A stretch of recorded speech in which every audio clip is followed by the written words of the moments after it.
Alrighty, so new video for Gran.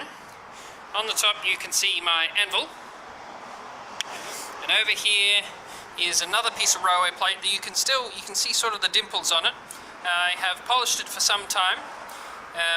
It has very deeply scored in rust, which is going to take some time to grind away, so I've started but I haven't finished. But what I have built is this table. Now this table is going to be my anvil table, and as a result it is made from very thick timber. To give you an idea of how thick, that's me holding it. It's 5 centimeters, 2 inches across left to right. Some drilling stuff that I had to do right at the bottom, down here, so that the bolts would be inset. Turned out to be a right pain in the butt. I tried all kinds of things. As you can see it's black. I tried burning it with a blowtorch, all kinds of exciting things. But anyway, now I'm very proud of this table, not because it is well built, because for instance there's a great big hole there, as you can see, an edge that's not very straight, but it is designed carefully such that it's hopefully really, really, really solid. The idea being obviously that I want to hit things on the anvils, and so it needs to be super, super tough. So these side pieces transmit the force from the anvil and that big piece of timber straight to the ground, which is good. You can see underneath that there is a double up, so and that section there is 10 centimeters thick of hardwood, and it was exciting to deal with. This timber was very solid. It is heavy and it is hard. Now I've got a little vertical piece there that keeps the keeps the sides from swaying in or out. Nailing these in was a nightmare. I eventually switched to screws for some of them because it was so difficult. The nails kept bending. It's hard wood. It was timber that we had left over for our stairs, so I don't feel too bad about using it. And it has taken me from mid-morning to mid-afternoon to build this, so I'm pretty happy actually. That includes dropping down to Bunnings to pick up some big screws and things like that. Now if you have a look at the top, you can see these are called coach screws. They're a long screw that it's a screw, not a bolt, so there's no nut on the end. And this one goes all the way through 1, 2 and into this piece, about that far. So about as far as it's about 150 centimeters long. Same with this one. And then this one, that's only 100, it goes into here. I had a little bit of a mishap with my cutting. Obviously this piece was not quite high enough, and when I was tightening up this one, this was making, or made a worrying noise at one point, which I think was that crack occurring. And I went, ah! And lightened this off and put in a piece there that will hopefully deal with it. We'll see how well that survives, because that is just a piece of ply, that's not hardwood. I still have to give it a bit of a tidy up, but all in all, I'm pretty happy. I have tried belting it. I won't belt it too hard now because it's bloody noisy. But I tried hitting it sort of, not as hard as I could, but as hard as I would expect to. And it did remarkably well. There was no significant problems. Nothing bounced. None of the timber didn't give any indication that, you know, it was going to fall apart. If I try and pick it up, the whole thing moves all together. It is a most solid construction.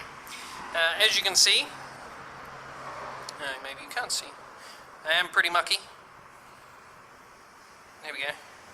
So I have been fiddling away with this all day. Some minor cuts and bruises, or not cuts, scratches, little scratch. Not too bad. A splinter in this finger, which is really annoying. And this one, rude finger. This is what is left of our timber. So as you can see, not a lot. It was 6 meters long. I have no idea how heavy it was. You can actually vaguely see, down there is a pale patch, and that is where it had been lying. So it had just been sitting out. We couldn't fit it inside. We were going to throw it out, which is a pity because it's a lovely big piece of timber. And yeah, that has been my progress for today. I've borrowed something from Travis. I'm hoping to make... So, a funny little story. Lawrence likes a toolbox that I got him several years ago. He says it's his most useful Christmas present, and he really likes it. And he's always wanted us to buy him a hatchet, and we've always told him he's an idiot, because he'll just hurt himself, and he doesn't need a hatchet. So my plan is, this is a gas furnace. What you can see there is like furnace ceramic material. So you can heat up in here quite hot. Travis, the person who lent it to me, thinks it gets up to about 900 degrees, which I'm hoping is enough to turn, or to heat up a peg. So this, I shall go back out into the light, this is a railway peg. A railway, I don't know what they're called. It actually goes into this bit. That's how you attach it to the. That's how you attach it to the ground, to the sleepers underneath. That plate has the railway running on the underside of it, but that's the hole, so it comes up through there, holds it to the sleeper. Now I'm hoping that I can turn this thing, focus, into a little hatchet. I've seen someone do it on YouTube. I now have a furnace to heat it up. I've got an Anvil stand to bash it on. I did a blacksmithing course, so I have some vague understanding of process. I got a big hammer. I have a little hammer somewhere. I don't know where that is, but I'll probably mostly use the big hammer. And that is my plan. I'd like to see if I can turn that into a hatchet. I've got 10 of them, so if I stuff up 9, that's okay, as long as I can make 1. They were only $1 each, so it's not like I'm breaking the bank with these. And yes, then I could give Larry a homemade hatchet, which he'll probably say derogatory things about, but hopefully cherish and love, maybe. So yes. Oops. The workbench is still looking mucky, but now to have my new bench. It's interesting. So when I was reading about how to set up your anvil, one of the things that you need to do is your anvil surface should be about knuckle high when your hand is hanging beside. Going upside down here. So this anvil is about, I don't know, half a centimetre too high, which is pretty good.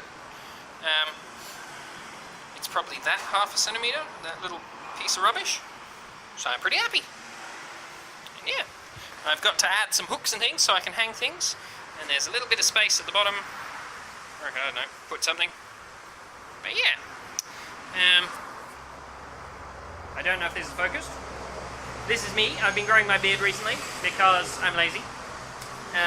Unfortunately, while cutting this with the circular saw, covered in sawdust. So I may still have some sawdust in me. Now I'm going to try and send you a Christmas card. Jackie and I and Jackie's mum had a lovely photo shoot recently, so hopefully we have some really nice photos for you. I will attach a couple of those photos.